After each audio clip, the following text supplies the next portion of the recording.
That's very interesting. Priyam, what do you do to disengage yourself from social media? Do you feel the need at all, or you don't have any such discipline?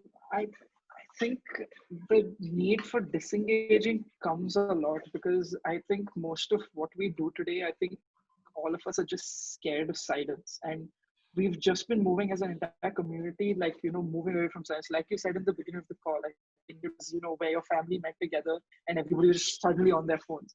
I think it's like our, unconscious movement towards, not being able to just be quiet and enjoy the time. And I think that's what at least I do in order to discipline myself. Like take those small little moments and not really record them or do anything, but just contemplate them and just be there in that moment itself. I don't think I necessarily need to disregard myself or completely obviously go for walks does help. But for me personally, I think certain times that I take off it and just stay quiet and just think to myself. I think those are the times that I think where I discipline myself, where I can have an internal talk with myself. Because often that we see, like especially that I see right now, it's people have a hard time struggling to talking to themselves and just being silent on it as a whole. Like if you were a family back in the 90s, silence was the norm. You would sit at the dinner table, there would barely be one or two, three conversations. And then after that, you'd move to your rooms and you'd go about your personal ways. But you were quiet as a family together and you still remember those moments. These days, it's never like that. As soon as there's a moment of silence, automatically your hand goes into your pocket and take out your phone. And I think the most important thing for me, especially in terms of disciplining myself, is to enjoy these moments of silence. Because if I fill them up with social media and if I continuously give into that, then I'm giving into a certain type of behavior that I know I don't want. Yeah, because while you guys are talking, I went into contemplation, thinking I don't disengage myself. Most times, I have a couple of hours that I meditate, so the phone goes on off mode. Before the lockdown, I was a um, little more disciplined about the usage comparatively. I think after this, at some point it's work, at some points it's the workshop, it's sometimes uh, I'm just whiling away my time. One of the things that I'd understood earlier and I was able to adhere to was, um, if you know what you want, the internet is a wonderful place. And if you do not know what you want, it's a wonderful place to while away your entire day and you have not gained anything out of it. Uh, but I have to admit, uh, because of this conversation, I've started to think, oh, I have lost this line somewhere after the lockdown because that's the only way of engaging with the world.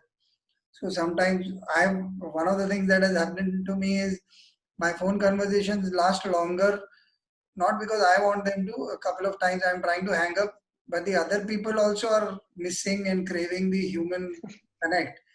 So we keep talking random things, and at least मेरे case में तो और बता has never been the, I will never ask you और बता, never, मतलब I don't care और बता, अगर मैटर खत्म हुआ तो खत्म हो गया, चल बाद में, that's good enough for me. But during the lockdown, I have to admit, and random people whom I do not expect to continue talking for so long, have been kind of refusing to hang up. So these are some things that have happened during this phase where this topic also, I think, came to us.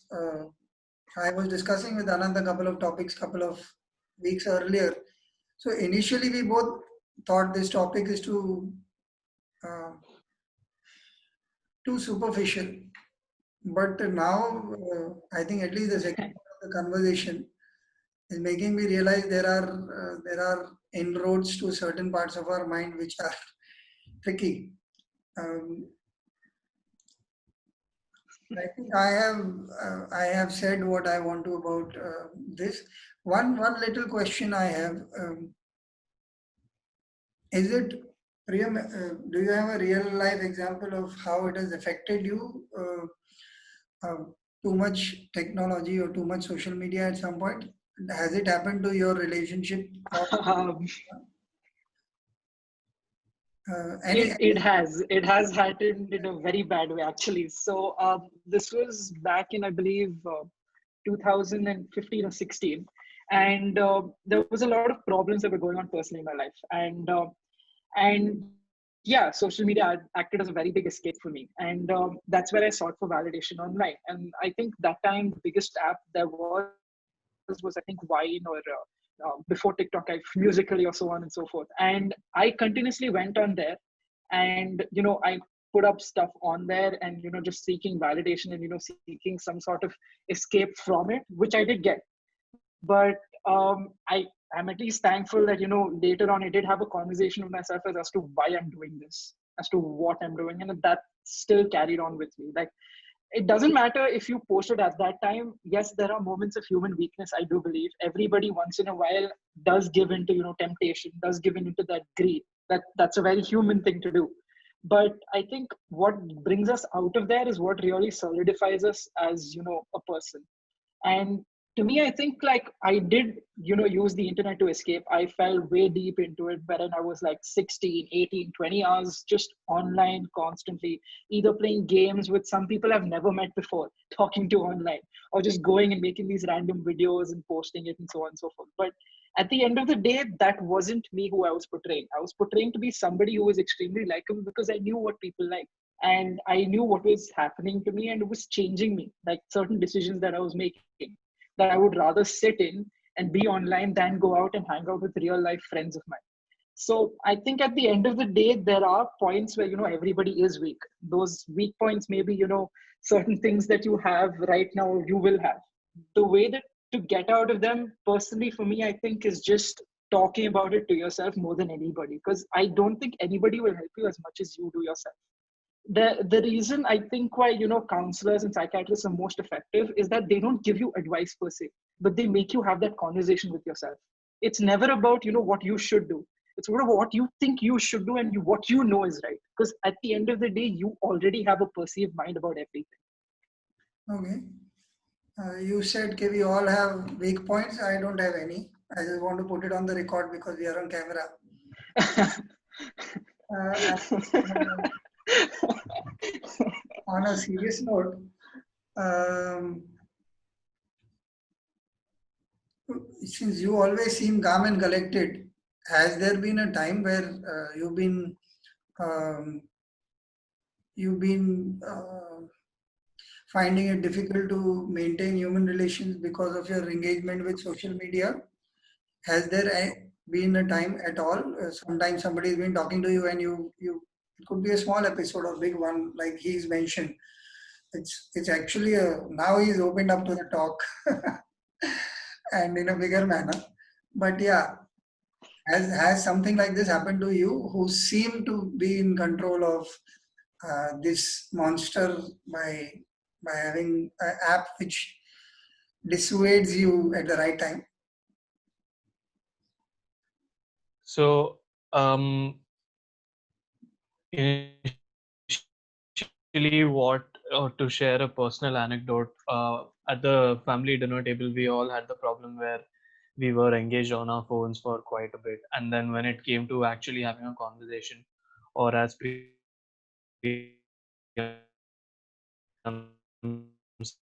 said, sitting alone with your own thoughts, which is there. What my family and I did is we initially put the time we spent on social media in quantifiable terms.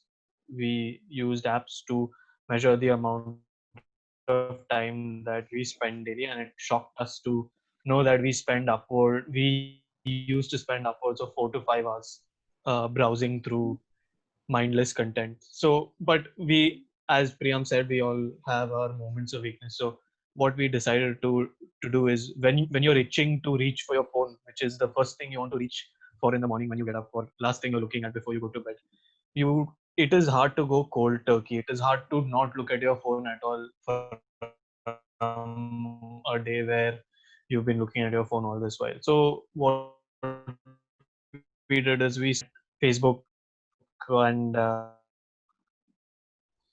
Instagram and stuff, we substituted it for apps like news apps that provide information. So when you're really itching to look at your phone, we opened probably BBC or Al Jazeera or something, and that actually enhanced the day-to-day human interactions we had, because when we sat at the dinner table, we didn't feel a need to look at our phones. Plus, we had something substantial to discuss and engage in. That's very interesting.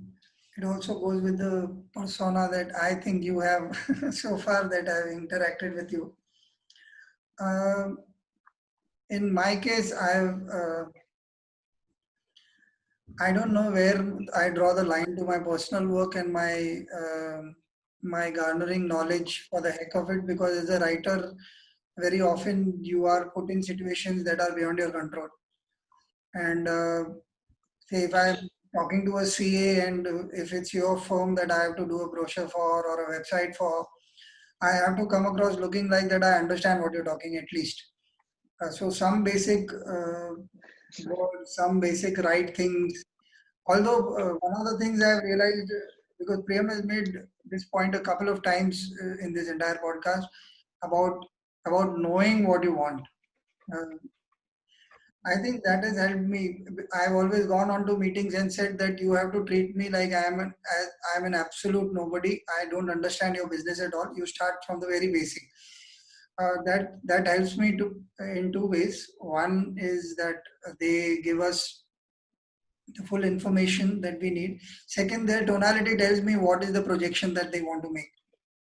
Um, now, coming back to the social media bit, I was off social media till I think even 3 months back, till March or something. I was off in the sense I could very easily go off Facebook and stuff like that.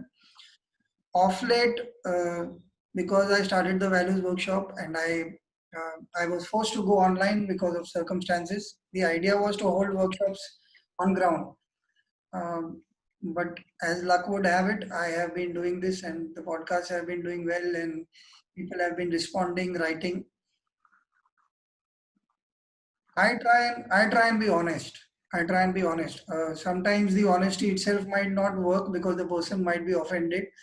Like I did with my friend yesterday, I said I might land up blocking. I didn't block him, but I kind of did him the courtesy of not adding him to the podcast list. I said that's the least I can do. If I am asking him, don't trouble me.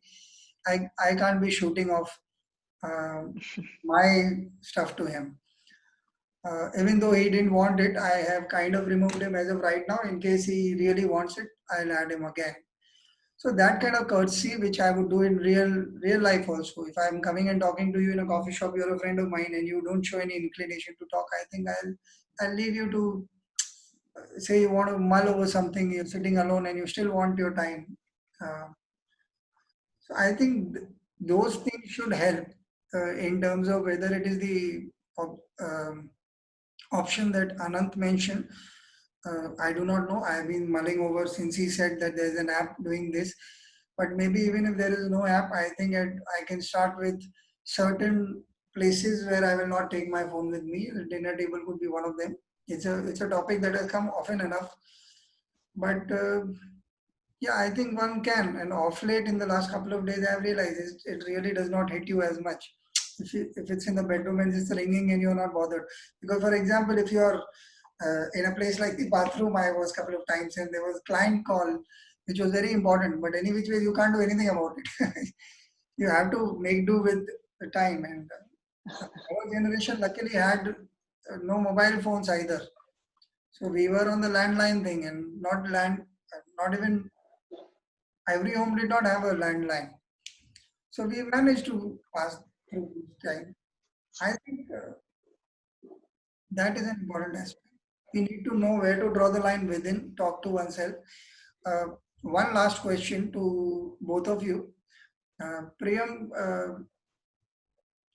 at what point during that worst, I call it the worst only in terms of the the time you spent, 16 to 20 hours is genuinely a concern, uh, I would think. So, what was it inside your mind that convinced you, whatever the talk that you heard or self talk that you did, what point convinced you that enough is enough? I need to pick up the pieces of my life and work with whatever I have. Was there a point like that?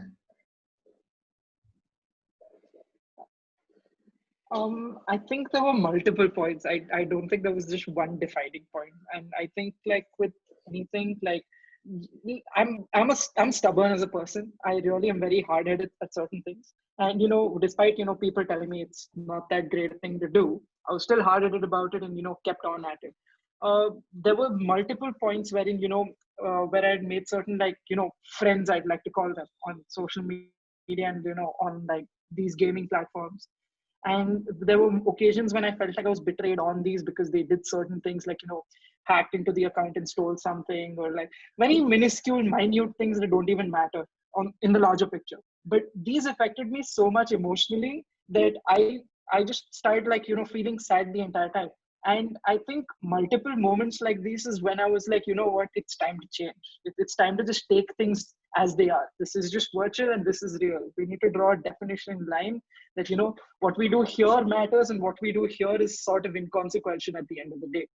And I think, like, because of certain things that happened, like multiple things, I was able to, like have conversations with myself, and the conversation basically revolved around, does this really matter at the end of the day?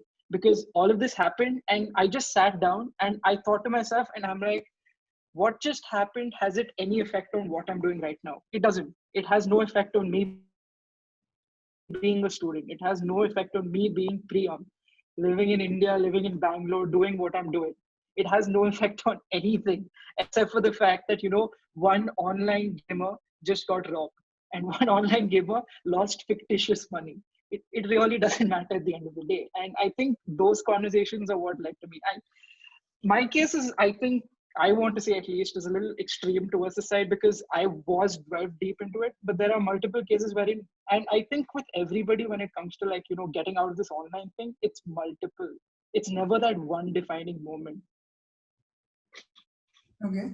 Anand, was the family dinner that you had and you guys realized that you were spending a lot of time, the change, the moment that changed you all, or was there any other personal moment where you realized the impact that social media has had on your relationships? I think, as Priyam said, it is a culmination of multiple moments. But I don't, for me, it's been a personal experience in terms of needing to lessen the time I spend on my phone and not one dictated by social relationships. And I think just putting it in quantifiable terms by looking at the fact that I spent 6 hours yesterday on my phone, and looking at it like that's almost a fourth of your day, one fourth of your entire day you spent on your phone, and you have no substantial takeaways from what you did. Think that put things into perspective more than any effects on my social relationships. Wonderful. I think it's been a very interesting talk. A lot of points have come up in the second part of the conversation, I would think. Um, yeah, I think we can wrap up for a change in time. And thank you so much, Priyam, for joining us and sharing your experience. Uh, Uh, it's been my pleasure. Thank you so much for having me. yeah, we shall see you soon. See you, Anand. Yes. See you. Bye. Bye. Thank you so much. Okay. That's all we have. I need to plug. I need to plug. For people who are watching this, please tell us your comments and share your thoughts on this. And do subscribe to our Facebook page, which is called the Values Workshop. Subscribe to our channel, of course, and also press the bell icon if you want to stay updated.